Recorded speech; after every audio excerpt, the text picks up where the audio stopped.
Dr. Varghese had one final conclusion to place before BK. The concentration of the psychotropic substance in Angad's body remained alarmingly high, rendering the polygraph examination virtually meaningless. Attempting to detoxify him at this stage carried a serious risk. The resulting withdrawal could prove fatal. Ironically, the very substance responsible for his condition now appeared to be the only possible path in the hidden recesses of his fractured mind.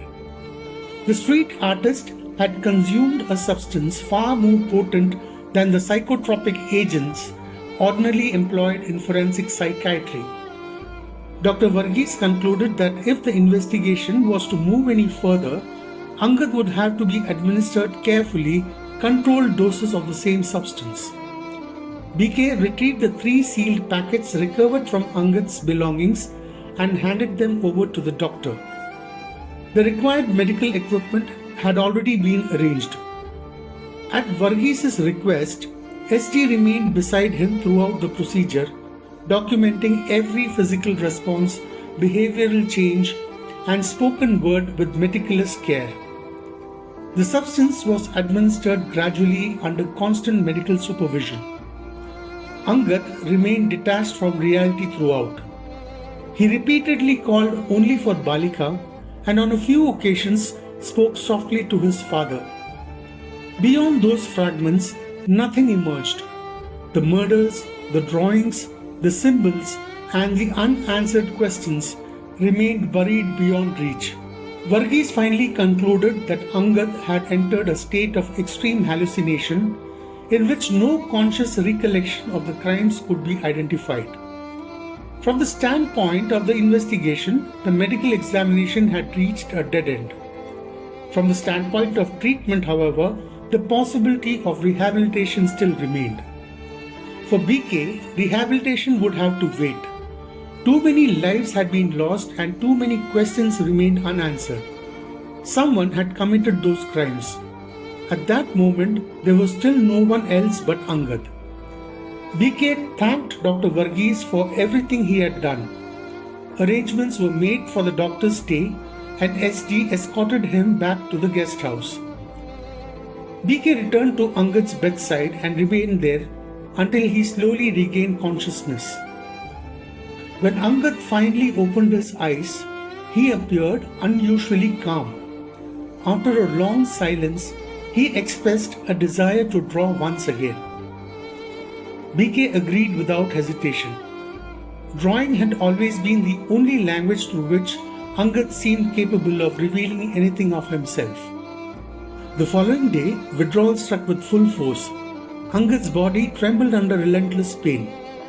Realizing that Angad would be physically incapable of fulfilling his wish in that condition, BK requested the doctors to administer a mild, carefully controlled dose of the same substance solely to ease the withdrawal enough for him to draw. Once Angad had stabilized under close medical supervision and with the hospital's permission, BK escorted him to the open grounds behind the building. SD handed him 2 worn boxes of chalk that had remained with him throughout the investigation. Angad examined the colors quietly before remarking that they were not enough. BK immediately arranged for additional chalks. Then Angad began to draw. What slowly emerged upon the ground was far more than a sketch. A radiant woman appeared to ascend into heavens with a quiet grace, while a man reached desperately towards her, as though refusing to let her disappear beyond his grasp. Every line carried extraordinary precision. Every color seemed to hold an emotion words could no longer describe. BK and SD remained where they were. Neither attempted to interrupt him, neither attempted to interpret what they were witnessing. When the drawing was complete, Angad returned silently to the ward, climbed back into his bed, and withdrew into himself once again.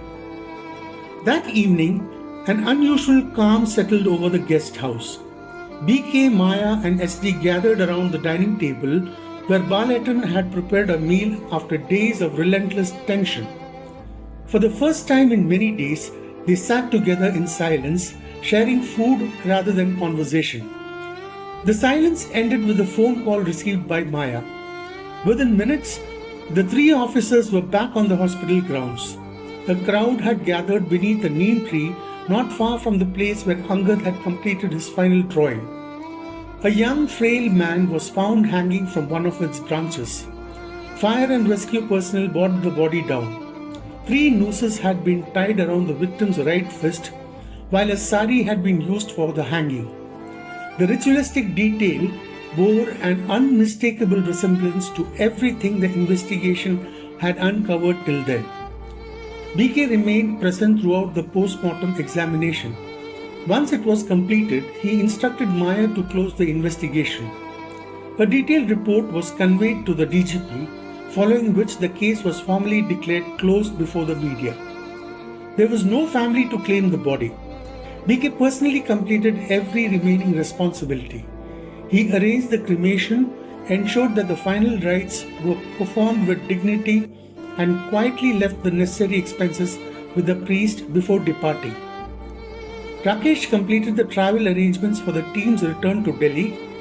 SD's promotion to the rank of sub-inspector was confirmed along with his posting to the Delhi Special Investigation Branch. The investigation had reached its conclusion. The mystery had not. As dawn slowly spread across the skyline of Kolkata, somewhere beyond memory, beyond pain and beyond unanswered questions, Angad and Balika remained together, smiling in a branch as though none of it ever happened.